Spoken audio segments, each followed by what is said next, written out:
So, ladies and gentlemen, today we're going to look at a certain Western subgenre that really only became huge with this movie. One of the biggest drive-in hits of the 1970s, one of the biggest Western box office hits of the early 1970s.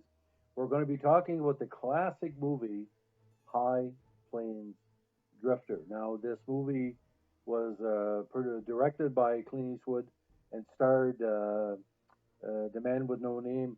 In this movie, there's some critics have said it's the first Western of its kind to bring up the aspect of how um, people of the Old West believed in resurrection in relation to getting back at the perpetrators of violence.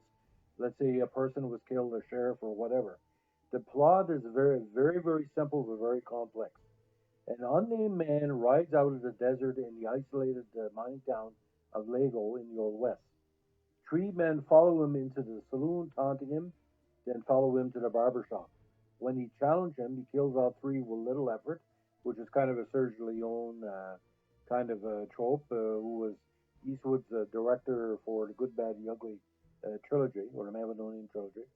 Townswoman Callie Travers then deliberately bumps into him in the street, knocks his cigar from his mouth, and loudly insults him. He drags her into the livery stable and rapes her.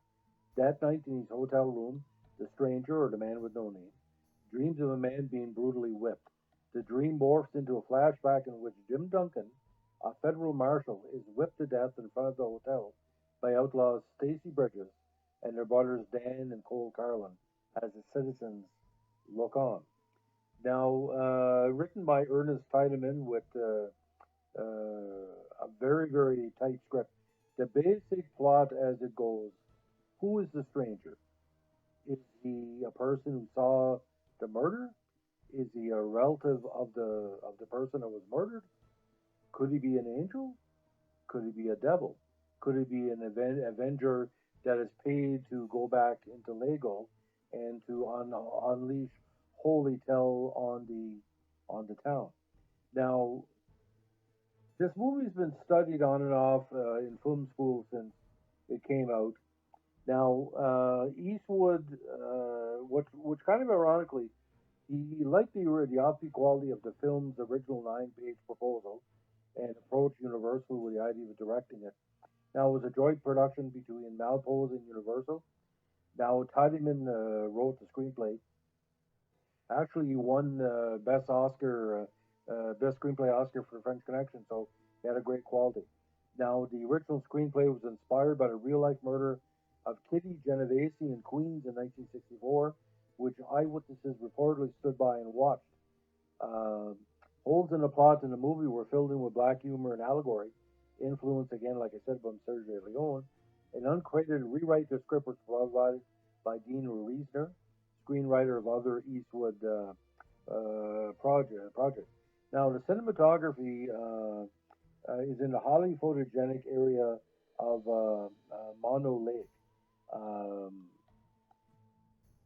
he built the whole kind of town to show off the lake, and complete buildings actually were built for the movie rather than facades, so that Eastwood could shoot interior scenes on the site. Additional scenes were filmed at Reno, Nevada's Winnemucca Lake and California's Inyo National Forest.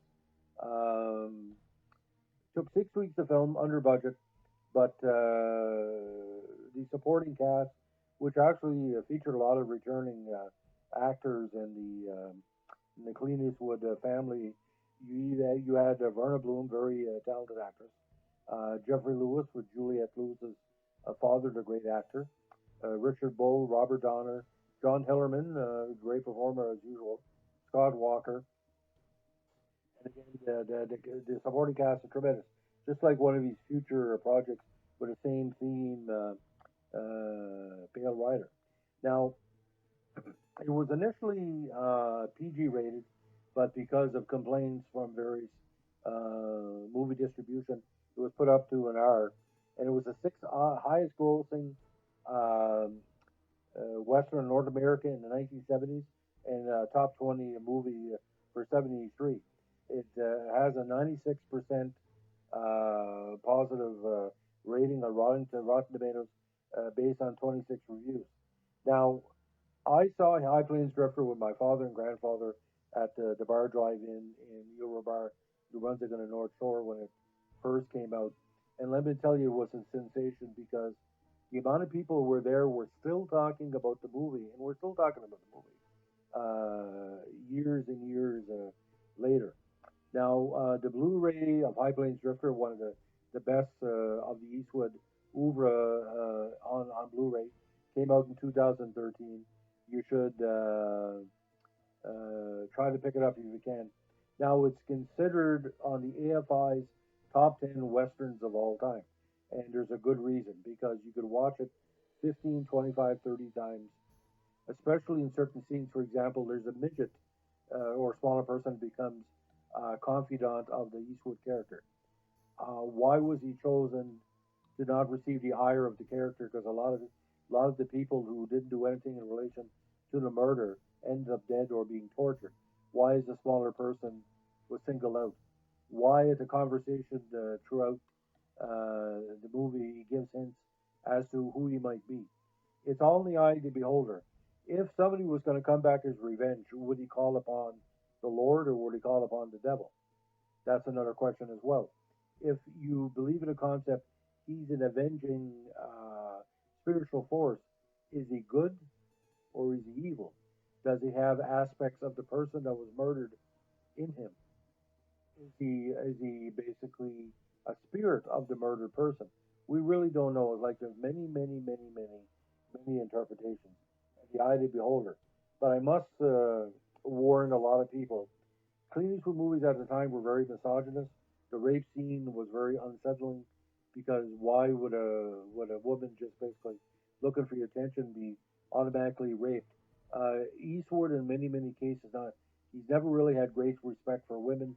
We all know his problems with various paramours over the years.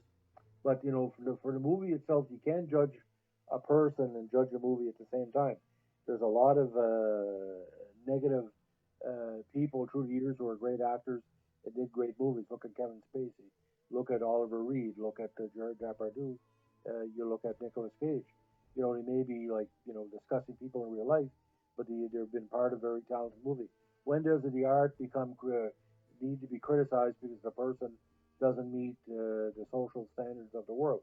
Same thing with Woody Allen. Film is film. Art is art. Michelangelo. We don't know exactly what the type of person he was like. Shakespeare probably was a drunk. I mean, a lot of journalists throughout the years, like me, have alcohol or substance problems, musicians have problems. You can't judge a movie just on the character of the person. But like I said, High Plains Drifter, what it is, it's a ghost story. You have to go in thinking it's a ghost story, and I find even though he didn't do it directly, it was almost like he was playing Jonah Hex in the movie, and we all know that Clint Eastwood really didn't know about Jonah Hex or didn't really care about it. But there's certain scenes in here, Eastwood character is channeling the Jonah Hex of the DC comic universe, which is kind of bizarre because Jonah Hex is an avenging angel, but he's not dead. He's living. This person is definitely not alive. If he is, he's the toughest nut that the peanut tree has ever created. But like I said, this type of movie, because of the great cinematography, you have to get a widescreen TV to really appreciate it. It's best seen on a summer night at a drive-in in New Brunswick or across the world, wherever the drive-in is. High Plains Drifter will stick with you for the rest of your life. It's been 47 years since I've seen the movie, and I'm still talking about it.